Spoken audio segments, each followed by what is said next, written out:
Hello students, welcome to Biozone classes. आज के इस सेशन में क्लास 12th से चैप्टर 5th हम पढ़ रहे हैं, वंशागति के नियम एवं सिद्धांत। और इस चैप्टर में आज हम पढ़ेंगे कि मेंडल ने अपने प्रयोगों में किन लक्षणों का समावेश किया था या उपयोग किया था। सामान्य रूप से देखिए, जब आप ये मेंडल के आनुवंशिकता के प्रयोग पढ़ते हैं तो ये जो लक्षण उन्होंने सिलेक्ट किए थे, 7 पेयर ऑफ कंट्रास्टिंग कैरेक्टर्स हम कहते हैं, या 7 युग्म आप कहते हैं विपर्यायी लक्षणों का उन्होंने सिलेक्ट किया था। तो 7 पेयर या टोटल आप याद रखिए 14 कैरेक्टर्स उन्होंने सिलेक्ट किए हैं।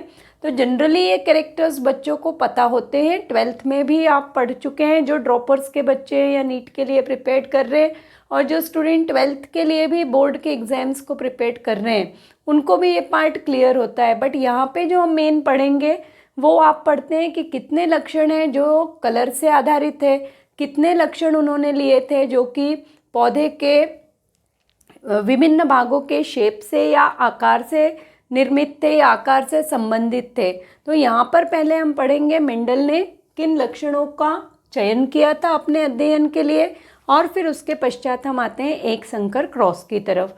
तो यहाँ पर जब आप मेंडल के द्वारा चयनित लक्षण पढ़ रहे हैं तो फिर से आप याद रखिए, जो पौधा उन्होंने सिलेक्ट किया है वो पौधा था उद्यान मटर का पौधा फर्स्ट, या फिर आप पढ़ रहे हैं पाइसम सटाइवम का पौधा दूसरा। ये जो लक्षण इन्होंने चयनित किए थे, ये लक्षण आप याद रखिए कि 7 पेयर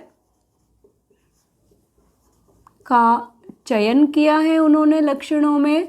और ये जो 7 कैरेक्टर्स हैं या 7 पेयर ऑफ कंट्रास्टिंग कैरेक्टर आप कह रहे हैं, कंट्रास्टिंग का मीनिंग है कि विपर्यायी लक्षण। विपर्यायी लक्षण का अर्थ होता है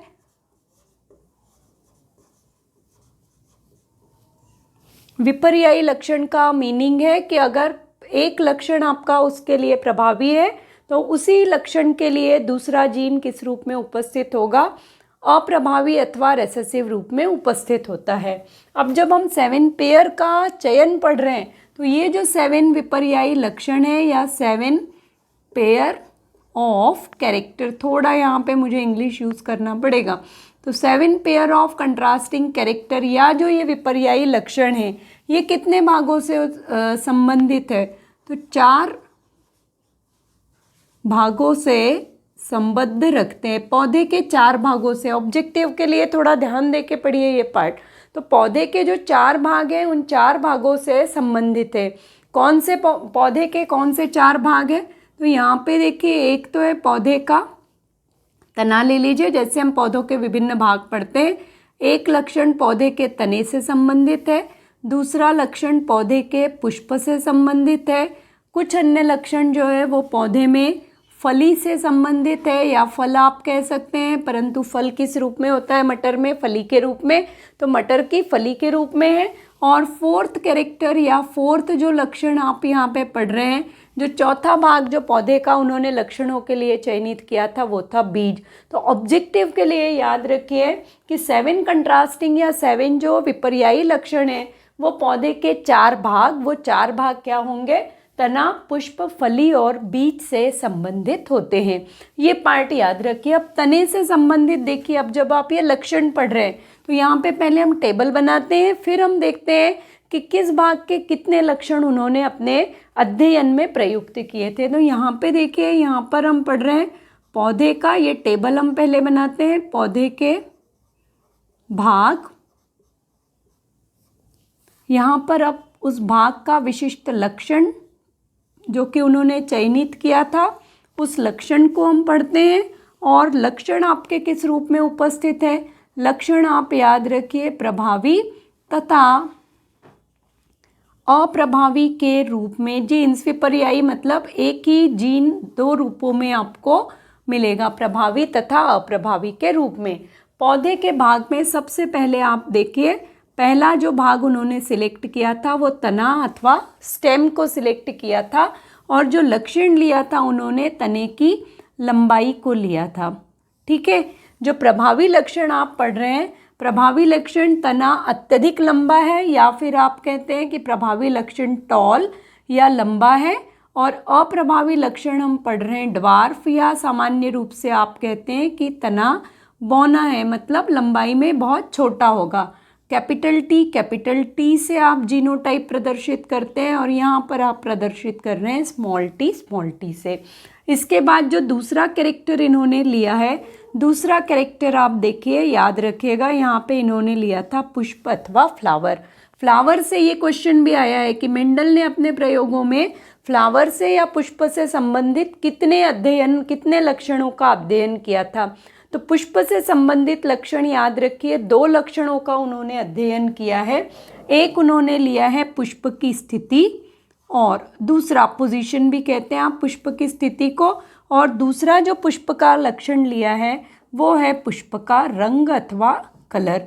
पुष्प की स्थिति में आप याद रखिएगा, एक होती है कक्षस्थ स्थिति और दूसरी होती है अग्रस्त स्थिति। तो पुष्प का जो प्रभावी लक्षण है कक्षस्थ पुष्प, आप याद रखिएगा, कक्षस्थ पुष्प की स्थिति प्रभावी है, और अग्रस्त अथवा टर्मिनल भी हम कहते हैं, अग्रस्त पुष्प जो होंगे वो याद रखिएगा कैसे होंगे, अप्रभावी होते हैं। यहाँ पर आप डायग्राम्स एनसीईआरटी में प्रोवाइडेड है।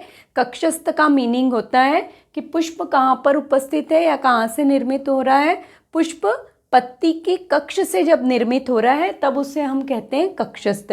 जब पुष्प तने की अग्रभाग पर उपस्थित है तब उसको हम कहते हैं अग्रस्त। तो ये भाग याद रखिएगा। कलर अगर आप देख रहे हैं तो पुष्प याद रखिए, जो प्रभावी लक्षण है पुष्प का बैंगनी रंग प्रभावी लक्षण है, और सफ़ेद अथवा रंगहीन पुष्प जो हैं वो कैसे होंगे, अप्रभावी होते हैं। इसके बाद तीसरा कैरेक्टर इन्होंने अपने प्रयोगों के लिए यूज़ किया है, वह है फ्रूट अथवा फली, या फिर आप याद रखिएगा इसको फल भी हम कह रहे हैं, बट फल जो है मटर के पौधों में फिर दोहरा रहे हैं, फली के रूप में होते हैं, इसलिए इस वर्ग के पौधे को सामान्यतः फलीदार पौधे भी कहा जाता है। और फलीदार पौधे जब भी आप पढ़ेंगे, राइजोबियम जीवाणु बिल्कुल याद रखिएगा, ये इस टॉपिक से रिलेटेड क्वेश्चन नहीं है, बट फलीदार पौधे लेग्यूमिनेसी कुल के होते हैं, और लेग्यूमिनेसी कुल जब भी पढ़ रहे हैं तो राइजोबियम जीवाणु आप याद रखिए सहजीवी संबंध के रूप में जड़ों में उपस्थित होता है। अब फली में भी आप याद रखिएगा, पुनः उन्होंने 2 लक्षणों का चयन किया था फली से संबंधित। एक है यहाँ पे याद रखिएगा फली का आकार, और दूसरा होता है फली का रंग। ठीक है, फली का आकार जब आप पढ़ते हैं तो आप याद रखिएगा इन्फ्लेटेड या चपटे, पूर्ण रूप से दाने से भरे हुए हैं। ठीक है, तो यहाँ पे इन्फ्लेटेड मीन्स फूले हुए, पूर्ण रूप से। देख के आपको पता नहीं चलेगा कि फली में कितने बीज उपस्थित होते हैं, तब उनको हम कह रहे हैं फूले हुए फ्रूट्स, तभी वो आपका लक्षण कैसे है, प्रभावी। और इसके पश्चात यहाँ पे आपका है सिकुड़े हुए फल अथवा सिकुड़ी हुई फली आप कह रहे हैं, या इसी को इंग्लिश में आप कहते हैं कंस्ट्रिक्टेड। तो ये पार्ट याद रखिएगा, कंस्ट्रिक्टेड मतलब आप बाहर से जब पी को देखेंगे या मटर को देखेंगे तो आपको देखने पर ये क्लियर हो जाता है कि कितने बीज उसके अंदर उपस्थित हो सकते हैं, तब इसको आप कहते हैं आकार कैसे है, सिकुड़ा हुआ है। दूसरा आप पढ़ रहे हैं रंग। रंग के लिए आप याद रखिए, जब आप नॉर्मल कैरेक्टर याद रखिए, मार्केट में अगर आप परचेस करने जा रहे हैं तो ग्रीन कलर के पी ही आप परचेस करते हैं या मटर परचेस करते हैं, इसलिए याद रखिए जो फली का हरा रंग है वो आपका प्रभावी है, और पीला रंग आप यहाँ पे याद रखिएगा। ये कैरेक्टर बहुत ज़्यादा कन्फ्यूज़न क्रिएट करता है, क्योंकि बीज में भी आप यही रंग पढ़ते हैं, हरा एवं पीला, पर वहाँ पे उसकी स्थिति बिल्कुल विपरीत होती है। तो फली का हरा रंग प्रभावी है और पीला रंग याद रखिएगा कैसे होगा आपका, अप्रभावी। इसके पश्चात 4th कैरेक्टर पर हम आते हैं। 4th कैरेक्टर जो उन्होंने अपने लक्षणों में सिलेक्ट किया है पौधे का भाग, वो है बीज अथवा सीड। बीज के भी 2 लक्षण प्रयुक्त किए हैं। बीज के 2 लक्षणों में फिर है आपका बीज का आकार और बीज का रंग। ठीक है, अब बीज का आकार अगर पढ़ रहे हैं तो बीज का आकार देखिए, जो गोलाकार बीज है या राउंडेड, कैपिटल आर लिखते हैं आप गोलाकार के लिए, क्योंकि राउंड आप ले रहे हैं। गोलाकार बीज आपके प्रभावी है किसके ऊपर, झुर्रीदार बीज के ऊपर, तो बीज गोलाकार अथवा झुर्रीदार होंगे। रंग अगर देखेंगे तो आप इस पार्ट को याद रखिए, फली के रंग को याद रखिए, उसको आप ऑपोजिट कर दीजिए। तो जो मटर के बीज का पीला रंग है, पीला रंग प्रभावी होता है हरे रंग पे। तो ये पार्ट याद रखिए। तो ये यहाँ पे जो आप पढ़ रहे हैं ये आपके 7 कंट्रास्टिंग या विपर्यायी लक्षण हैं। अब क्लियर है आपको कि क्यों कह रहे हैं आप विपर्यायी या कंट्रास्टिंग? क्योंकि जो प्रत्येक लक्षण है उसके लिए 2 जीन्स उपस्थित है, प्रभावी जीन तथा अप्रभावी जीन। अब यहाँ पे देखिए ये वाला जो टेबल है, अधिकांशतः स्टूडेंट्स जो हैं ये टेबल को याद कर लेते हैं आप लोग, और बट जब इससे रिलेटेड क्वेश्चंस आते हैं ऑब्जेक्टिव में, मेनली थ्योरी के स्टूडेंट जो प्रिपेयर कर रहे हैं स्टूडेंट्स, थ्योरी के लिए भी ये 3 मार्क्स का और कुछ बोर्ड्स में 4 मार्क्स में आता है। MP स्टेट बोर्ड में 4 मार्क्स का क्वेश्चन है, CBSE में ये जनरली 3 मार्क्स के लिए आता है क्वेश्चन। तो यहाँ पर आप याद रखिएगा मोस्ट इम्पॉर्टेंट क्वेश्चन है कि किन लक्षणों का उन्होंने चयन किया था, ठीक है। बट अगर आप यहाँ पे ऑब्जेक्टिव के लिए प्रिपरेशन के पॉइंट ऑफ व्यू में देखते हैं तो इस टेबल से ही आपके 6 to 7 क्वेश्चंस फॉर्म होते हैं, और वहाँ पर नॉर्मली टेबल के थ्रू जो क्वेश्चंस आते हैं ऑब्जेक्टिव के, उसमें स्टूडेंट्स रॉन्ग करके आते हैं। रॉन्ग क्यों करके आते हैं? यहाँ पे देखिए एक क्वेश्चन बार बार आ रहा है कि ऐसे कितने लक्षण हैं जो रंग से संबंधित है। तो मेंडल के जो 7 कंट्रास्टिंग पेयर है, उन 7 कंट्रास्टिंग कैरेक्टर्स में से या पेयर्स में से कितने कैरेक्टर्स रंग से संबंधित है। रंग से संबंधित कैरेक्टर देखिए, पुष्प का रंग, फली का रंग और बीज का रंग। तो रंग से संबंधित उन्होंने कितने कैरेक्टर्स लिए थे या कितने लक्षण लिए थे? 3। तो 3 आप याद रखिएगा, फ्लावर के लिए, फ्रूट के लिए और सीड के लिए, तीनों के लिए उन्होंने रंग को एक एक के लिए सिलेक्ट किया था। सेकंड क्वेश्चन आया हुआ है कि मेंडल के जो 7 कंट्रास्टिंग कैरेक्टर है उनमें से कितने लक्षण हैं जो कि आकार से संबंधित है।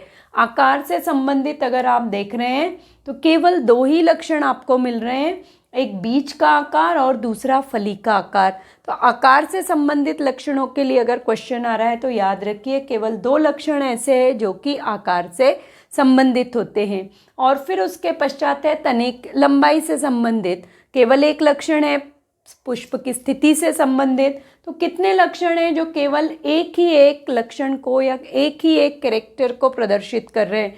तो 2 जगह पे उन्होंने देखिए पुष्प की स्थिति और तने की लंबाई, ये एकल लक्षण है, एकल लक्षण कहलाते हैं। मतलब इनके साथ किसी अन्य इस लक्षण के साथ पुष्प का कोई दूसरा भाग आपको कहीं विशिष्टता प्रदर्शित नहीं करता है। तो रंग के 3, आकार के 2, पुष्प की स्थिति केवल अकेला लक्षण है, और तने की लंबाई भी आप याद रखिए युग्म विकल्पी के रूप में या फिर विपर्यायी लक्षण के रूप में एक अकेला है। इस रूप में आप ये याद रखिए। दूसरा, ये जो 7 कंट्रास्टिंग कैरेक्टर है ये 4 अलग अलग लक्षणों से संबंधित है, और ये समस्त लक्षण 4 डिफरेंट क्रोमोसोम्स पर उपस्थित थे। तो ये भी एक इम्पॉर्टेंट पार्ट है कि ये जो पार्ट आपके इन लक्षणों का निर्धारण करने वाले जीन्स जो हैं वो भिन्न भिन्न क्रोमोसोम्स पर उपस्थित थे। और यही एक मुख्य कारण है कि मेंडल ने जब भी अपने एक संकर और द्विसंकर क्रॉस के या एक संकर और द्विसंकर से संबंधित अध्ययन किया है और प्रयोग किए हैं, तो हर बार उनको F2 पीढ़ी में एक समान प्रकार का निष्कर्ष अथवा रेशो या अनुपात आप कहते हैं, तो एक समान प्रकार का ही अनुपात प्राप्त हुआ है। क्यों प्राप्त हुआ है वो अनुपात? क्योंकि ये समस्त लक्षण जो है वो भिन्न भिन्न गुणसूत्रों पे या 4 भिन्न भिन्न गुणसूत्रों पर आधारित थे, या उनके जीन्स 4 गुणसूत्रों पर उपस्थित होते थे। तो इतना पार्ट आप ऑब्जेक्टिव पर्पस के पॉइंट ऑफ व्यू से याद रखिएगा। थ्योरी के लिए अगेन मैं रिपीट करूँगी कि ये टेबल ओनली आप प्रिपेयर करिएगा, ठीक है। अब इसके बाद हम आते हैं, यहाँ से अब अपना स्टार्ट होता है जो मेंडल ने अपने आनुवंशिकी के प्रयोग किए थे। अभी तक आप पढ़ रहे थे मेंडल का इंट्रोडक्टरी पार्ट कि उनको हम कह रहे हैं आनुवंशिकी के जनक या आनुवंशिकी का पितामह कह रहे हैं, तो इसलिए उनका इंट्रोडक्टरी पार्ट हमने पढ़ा था।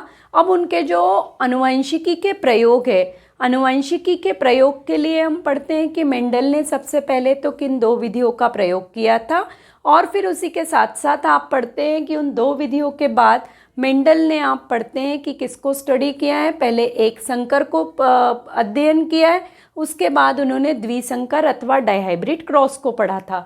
जब द्विसंकर को पढ़ा है तो अधिकांश जो उनके नियम आप आनुवंशिकता के पढ़ते हैं 3, तो पहले जो 2 नियम है वो एक संकर क्रॉस के द्वारा हम एक्सप्लेन करते हैं, और जो तीसरा नियम है वो हम पढ़ते हैं लॉ ऑफ इंडिपेंडेंट असॉर्टमेंट हम कहते हैं। लॉ ऑफ इंडिपेंडेंट असॉर्टमेंट हम पढ़ते हैं द्विसंकर क्रॉस के द्वारा। तो यहाँ से जितना भी पार्ट हम पढ़ रहे हैं वो स्ट्रिक्टली एनसीईआरटी के अकॉर्डिंग ही पढ़ेंगे। तो यहाँ पर एक तो फर्स्ट आप याद रखिए कि मेंडल ने जिन 2 विधियों का उपयोग किया अपने प्रयोगों में, 2 विधियाँ, ठीक है। तो मेंडल द्वारा आप याद रखिए 2 विधियों का उपयोग किया गया है। उन्होंने अपने संकरण के प्रयोगों में पहली विधि यहाँ पर हम कहते हैं, इंग्लिश का ही नाम लिख रही हूँ, इमेस्कुलेशन। इमेस्कुलेशन वह विधि है जिसमें फॉर्सिप के द्वारा अथवा निडिल के द्वारा बाइसेक्जुअल फ्लावर से, मटर के पुष्प आप पढ़ चुके हैं, बाइसेक्जुअल है, तो बाइसेक्जुअल फ्लावर अथवा पुष्प से एंथर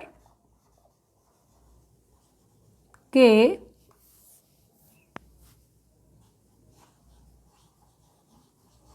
रिमूव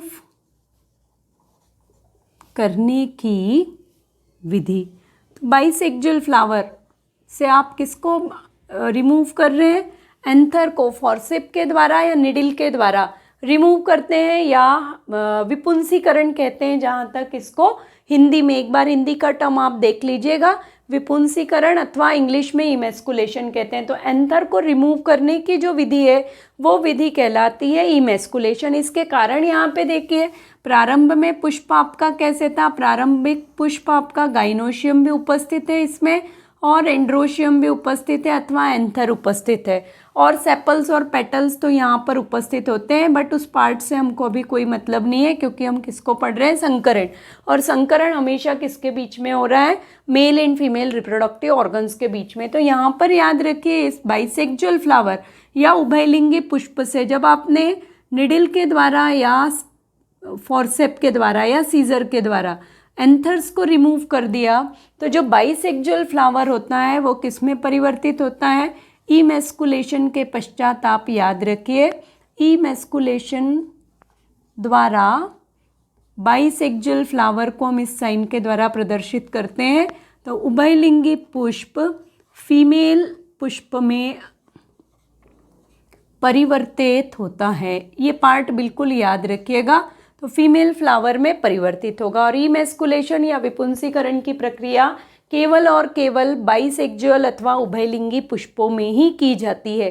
क्यों की जाती है, स्वपरागण की घटना को रोकने के लिए अथवा स्वपरागण को टालने के लिए यह प्रक्रिया मुख्य रूप से की जाती है, क्योंकि मेंडल ने अपने प्रयोगों के आधार पर यह जान लिया था कि परपरागण द्वारा उत्पन्न होने वाले बीज जो होते हैं वो ज़्यादा अच्छी नस्ल के होते हैं या अच्छे ज़्यादा लक्षणों से युक्त होते हैं। इसलिए उन्होंने 2 प्लांट आपका कैसे था, भले ही वो प्लांट जो है आपका फ्लावर कैसे उत्पन्न कर रहा है, पी प्लांट बाइसेक्जुअल, पर उन्होंने स्वपरागण की बजाय किसका उपयोग किया है, परपरागण का।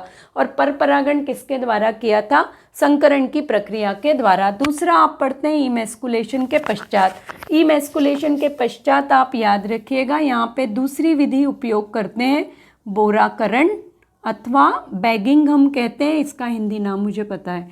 तो बोराकरण आप याद रखिएगा। बोराकरण का मीनिंग होता है कि ये जो इमेस्कुलेटेड या विपुंसित फ्लावर होता है, इस पुष्प को अब बैग्स के द्वारा, ब्लॉटिंग पेपर्स के अथवा पार्चमेंट पेपर्स के बैग्स होते हैं, उन बैग्स के द्वारा पूरे के पूरे पुष्प को आवृत किया जाता है। तो इमेस्कुलेटेड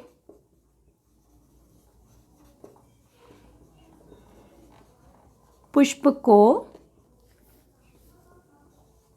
बैग्स द्वारा आवरित करना। यह प्रक्रिया मुख्य रूप से अर्थात बैग्स के थ्रू आप पूरे के पूरे फ्लावर को क्या करेंगे, प्रोटेक्ट करते हैं। ब्लॉटिंग पेपर के बैग्स होते हैं और मुख्य रूप से इस प्रक्रिया के द्वारा याद रखिए जो अवांछित पॉलिन ग्रेन है उनका स्टिग्मा से संपर्क समाप्त किया जाता है। तो अवांछित पॉलिन ग्रेन्स या परागकणों का स्टिग्मा के साथ सीधा संपर्क रोकने के लिए बोराकरण की प्रक्रिया को यूज़ किया जाता है। इसके पश्चात जब हमें परपरागण की प्रक्रिया करना है या संकरण के प्रयोग करने, उस समय एक उचित पुष्प से हम क्या करते हैं, आप परागकणों को फिर से एकत्र करते हैं या एंथर को एकत्र करते हैं, बैग्स को रिमूव करते हैं और उस एंथर को या परागकण को आप यहाँ कहाँ पर स्थानांतरित कर देते हैं, स्टिग्मा पर स्थानांतरित कर देते हैं। तो इन दो विधियों का उपयोग उन्होंने अपने संकरण के प्रयोग में किया है। अब इसके बाद हम पढ़ते हैं संकर के प्रकार या कितने प्रकार के उन्होंने संकर अथवा हाइब्रिड्स प्रयुक्त किए थे। तो पहला हम यहाँ पर पढ़ रहे हैं एक संकर क्रॉस अथवा इसको आप कहते हैं मोनो हाइब्रिड क्रॉस। ठीक है, जब आप एक संकर क्रॉस पढ़ रहे हैं या मोनो हाइब्रिड क्रॉस पढ़ रहे हैं तो नाम जैसा कि बता रहा है, एक संकर क्रॉस का मीनिंग याद रखिएगा कि जब संकरण की प्रक्रिया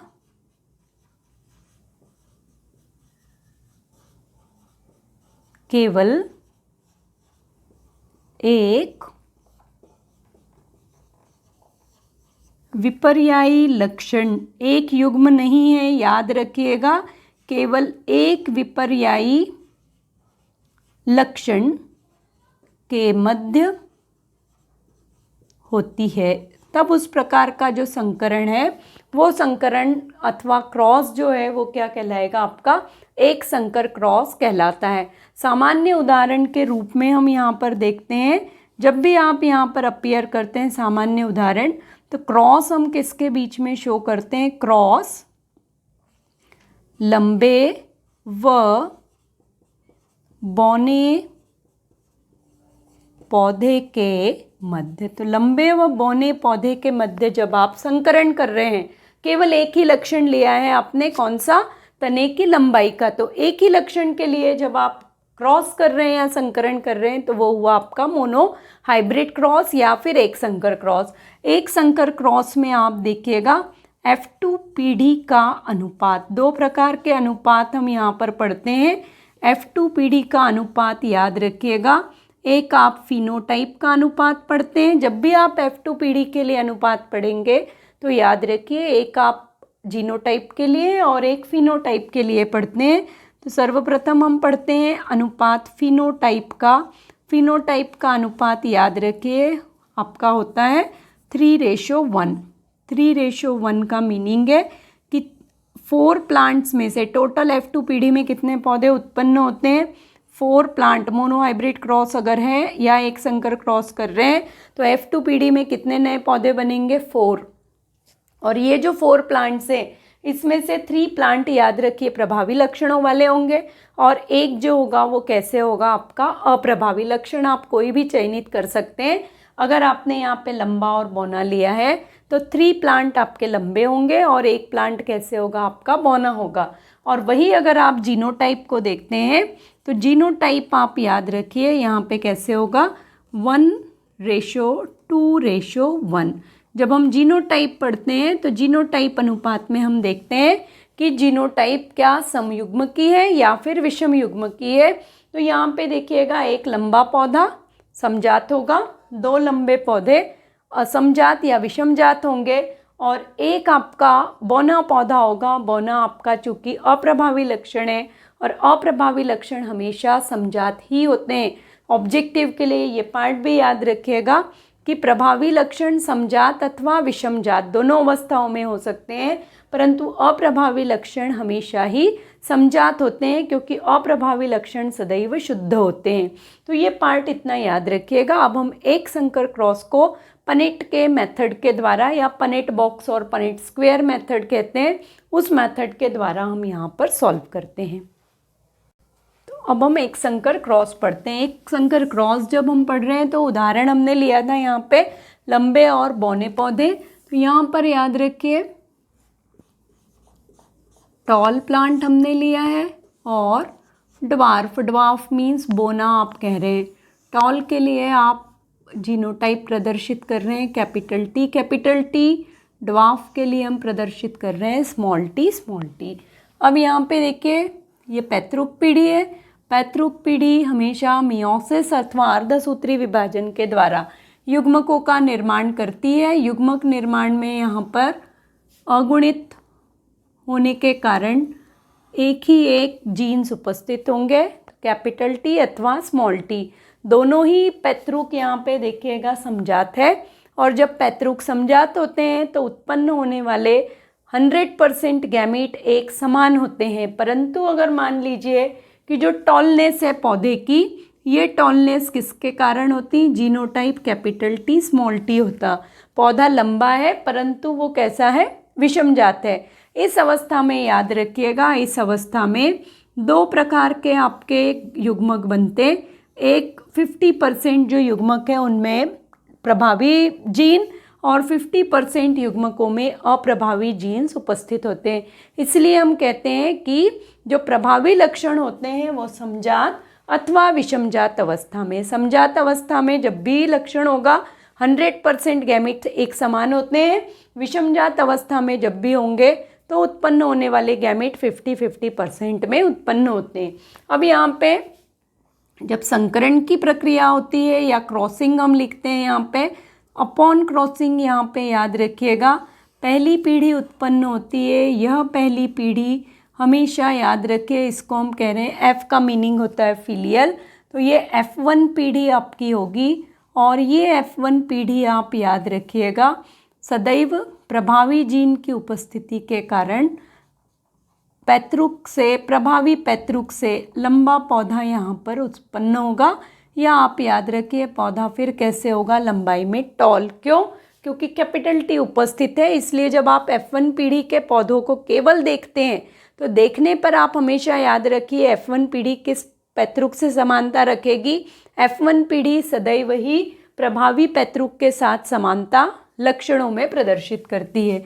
इसके पश्चात यहाँ पर हम F2 पीढ़ी के लिए स्वपरागण अथवा सेल्फिंग की प्रक्रिया संपन्न करते हैं। जब स्वपरागण अथवा सेल्फिंग की प्रक्रिया करते हैं और उसके पश्चात जो युग्मक निर्मित होते हैं उन युग्मकों को तथा उनके निषेचन के पश्चात उत्पन्न होने वाली संतति पीढ़ी को प्रदर्शित करने के लिए पनेट नामक वैज्ञानिक ने एक मेथड दी थी। उस मेथड को हम कहते हैं पनेट की चेकर बॉक्स मेथड या पनेट स्क्वायर मेथड कहते हैं। पनेट स्क्वायर मेथड में आप याद रखिए इस तरफ आप मेल गैमेट्स अथवा नर युग्मकों को प्रदर्शित करते हैं और इस तरफ आप फीमेल गैमेट्स को प्रदर्शित करते हैं। जब F1 पीढ़ी संकरण में प्रवेश कर स्वपरागण में प्रवेश करेगी तो दो युग्मक बनेंगे, एक कैपिटल टी स्मॉल टी, यहाँ भी आपका कैपिटल टी स्मॉल टी। यहाँ पर आप देखिएगा निषेचन के पश्चात कैपिटल टी, इस तरह का आपका ये चेकर बोर्ड फॉर्म होता है। और इसके पश्चात आप याद रखिएगा ये जो पौधा होगा ये आपका समजात रूप से लंबा होगा। ये भी पौधा आपको देखने में लंबा ही दिखेगा। दिस प्लांट ऑल्सो आपको कैसे दिखेगा? लंबा। 3 प्लांट ट्रायंगल के फॉर्म में आप यहाँ पे शो करते हैं। 3 प्लांट्स लंबे होंगे और एक पौधा फिनोटाइप में, एक पौधा फिनोटिपिक रूप में बौना होगा। ठीक है। अब यहाँ पे देखिएगा जो आपने रेशो पढ़ा था फिनोटाइप का रेशो, मान लीजिए आपने गार्डन में एक्सपेरिमेंट कंप्लीट किया, 4 प्लांट आपको दिखे। उन 4 प्लांट में से, क्योंकि जीन्स का अध्ययन आप नहीं कर सकते हैं क्रॉप फील्ड में, खेतों में अगर आप एक्सपेरिमेंट कर रहे हैं, गार्डन में एक्सपेरिमेंट कर रहे हैं, तो उस फील्ड में आप केवल पौधे को क्या किस रूप में देख रहे हैं? उनके लक्षण देख रहे हैं, बाह्य आकारिकी लक्षण। तो बाह्य आकारिकी लक्षण के आधार को आप क्या कह रहे हैं? फिनोटाइप। फिनोटाइप के रूप में आपको क्या मिलेगा? यहाँ पे याद रखिए फिनोटाइप मिलेगा 3:1, मीन्स 3 पौधे जो हैं वो आपको लंबे और एक पौधा कैसे मिल रहा है, बौना। पर जब आप जीनोटाइप का अध्ययन कर रहे हैं तो 3 लंबे पौधों में से देखिए एक जो लंबा पौधा है वो शुद्ध वंशक्रम मतलब वो बिल्कुल अपने पैतृक के समान है। तो यहाँ पर याद रखिए क्या प्रदर्शित करेगा आपका कैपिटल टी। तो जीनोटाइप में आपको क्या मिल रहा है, 1:2:1। 1 जो है वो कैपिटल टी शुद्ध लंबा, 2 आपके विशुद्ध लंबे कैपिटल टी स्मॉल टी के कारण, और एक आप याद रखिए शुद्ध रूप से बौना पौधा है, जो ये पौधा भी आप याद रखिए पैतृक की पहली पीढ़ी के समान है। ये आप याद रखिएगा यहाँ पे। अब आप एनसीईआरटी रीड करिए। इस पार्ट में रेशो आपका दिया है 1/4, इसको आपका दिया है 1/2। यहीं पे आपको कन्फ्यूजन क्रिएट होता है। एक्चुअली ये है आपका 2/4, ये भी आपका है 1/4। 4 पौधों में से एक पौधा आपका कैपिटल टी, 4 में से एक प्लांट स्मॉल टी। और ये जो 2/4 है, 2/4 का मीनिंग क्या हो गया आपका 1/2, अर्थात 4 पौधों में से 2 पौधे या फिर आधे पौधे जो हैं वो कैसे होंगे आपके विशुद्ध रूप से लंबे होते हैं, अर्थात उनमें कैपिटल टी भी उपस्थित है और स्मॉल टी भी उपस्थित होता है। तो ये पार्ट यहाँ पर इतना याद रखिएगा, ठीक है। अब यही टेबल आपका ऑब्जेक्टिव में आता है कि कितने F1 पीढ़ी में संकरण करने के पश्चात कितने पौधे जो हैं या कितने ऐसे प्रजातियां होंगी या प्रोजेनीज होंगी जो कि शुद्ध रूप में होंगी। प्रतिशत क्या होगा, तो शुद्ध पौधों का प्रतिशत और विशुद्ध पौधों का अगर प्रतिशत आता है तो शुद्ध पौधों का प्रतिशत है आपके पास लक्षणों का 50%। शुद्ध पौधे लक्षण 50% मीन्स एक शुद्ध रूप से प्रभावी और एक शुद्ध रूप से अप्रभावी। जब तक उसमें प्रभावी या अप्रभावी मेंशन नहीं है क्वेश्चन में, केवल दिया है कि कितने प्रतिशत पौधे शुद्ध और कितने प्रतिशत विशुद्ध होंगे। तो 4 में से देखिए 2 पौधे हैं कैपिटल टी, एक कैपिटल टी, एक स्मॉल टी। तो यहाँ पे याद रखिए आउट ऑफ 4 जो 2 प्लांट्स हैं वो शुद्ध है, बिल्कुल प्योर है समजात, और 2 जो हैं वो आपके कैसे हैं, विशुद्ध अथवा विषमजात हैं। तो यहाँ पे ये पार्ट आप याद रखिएगा कि 2 आपके शुद्ध होंगे और 2 होंगे विशुद्ध, मतलब 50% प्लांट कैसे होंगे, होमोजाइगस या समजात, और 50% कैसे होंगे, असमजात या विषमजात आप कह रहे हैं, ठीक है। अगर क्वेश्चन आता है कि कितना प्रतिशत होगा जिसमें प्रभावी पौधे शुद्ध रूप में होंगे या प्रभावी लक्षण शुद्ध रूप में, तो 25%, क्योंकि 4 प्लांट आपके बन रहे हैं, 4 में से केवल एक ही प्लांट ऐसा है जो कि समजात रूप में प्रभावी है या शुद्ध रूप में प्रभावी, तो केवल 1/4 आप याद रखिए। 1/4 मीन्स 25% प्लांट शुद्ध प्रभावी होंगे, 25% पौधे या लक्षण शुद्ध आपके अप्रभावी होंगे, और 50% 1/2 और 2/4 50% जो लक्षण होंगे वो किस रूप में होंगे, आपके विशुद्ध रूप में पाए जाते हैं। तो सिंपल केवल मोनोसंकर क्रॉस को इस रूप में मत स्किप करिए कि आप पढ़ते हैं मोनोसंकर मीन्स नॉर्मली जो स्टूडेंट्स पढ़ते हैं कि ठीक है मोनोसंकर मीन्स एक लक्षण, जीनोटाइप का अनुपात और फिनोटाइप का अनुपात। बट क्वेश्चन आजकल जीनोटाइप और फिनोटाइप के लिए नहीं आ रहे हैं, क्योंकि सामान्य रूप से ऑब्जेक्टिव के ये क्वेश्चन सभी को पता होते हैं। क्वेश्चन आपके इस पार्ट से आ रहे हैं रेशोज के लिए कि कितना रेशो आपका शुद्ध लक्षणों का होगा, कितना विशुद्ध लक्षणों का होगा। तो ये पार्ट आप इतना याद रखिएगा, ठीक है। इसी से रिलेटेड एनसीईआरटी में एक बाइनोमियल एक्सप्रेशन दिया है, तो वो बाइनोमियल एक्सप्रेशन थोड़ा ध्यान से पढ़ लीजिएगा, और इन केस कहीं डाउट्स हो तो वो आप पूछ सकते हैं। अब नेक्स्ट क्लास में हम लोग इसके बाद का पार्ट पढ़ेंगे। एक संकर क्रॉस के बाद एनसीईआरटी में लॉ ऑफ डोमिनेंसी को एक्सप्लेन किया है, प्रभाविता के नियम को एक्सप्लेन किया है, और फिर प्रभाविता के नियम के बाद पृथक्करण के नियम को। तो नेक्स्ट क्लास में हम प्रभाविता का नियम पढ़ेंगे, पृथक्करण का नियम पढ़ेंगे, और फिर उसके पश्चात हम पढ़ना प्रारंभ करेंगे अपूर्ण प्रभाविता, जो कि आप पढ़ते हैं एंटीरिनम अथवा स्नैपड्रैगन या श्वान पुष्प भी कहते हैं। उस पुष्प में आपको अप्रभाविता का अपूर्ण प्रभाविता या इनकम्प्लीट डोमिनेंस का लक्षण भी मिलता है। तो ये पार्ट हम नेक्स्ट क्लासेस में पढ़ेंगे। तब तक आप सभी स्टूडेंट्स जितना भी अभी तक आपने पढ़ा हुआ है वो टाइम टू टाइम रिवाइज करते रहिए। जो नीट के लिए प्रिपेयर कर रहे हैं बहुत कम समय है, बार बार मैं कह रही हूँ कि मई के लिए मत बैठिए, time in terms of days और मंथ अगर आप देखते हैं तो आपके पास सिलेबस के अकॉर्डिंग उसको कंप्लीट करना, रिवाइज करना, ऑब्जेक्टिव के क्वेश्चंस को सॉल्व करने के लिए लिमिटेड डेज का टाइम है। तो टाइम शेड्यूल के अकॉर्डिंग उसको आप प्रॉपरली प्लान करके पढ़िए। जितने टॉपिक्स हो चुके हैं उनमें या किसी भी और टॉपिक में अगर कहीं भी कोई डिफ़िकल्टी है तो आप फ्रीली पूछ सकते हैं उन टॉपिक्स और डिफ़िकल्टीज़ को। सेकेंडली, जिन स्टूडेंट्स ने जो अभी नए हैं और पहले के भी स्टूडेंट्स अगर उन्होंने अभी तक चैनल को सब्सक्राइब नहीं किया है तो काइंडली चैनल को सब्सक्राइब करिएगा और वीडियोस को लाइक और शेयर करिएगा। Thanks for watching Biozone classes. Stay motivate and stay blessed.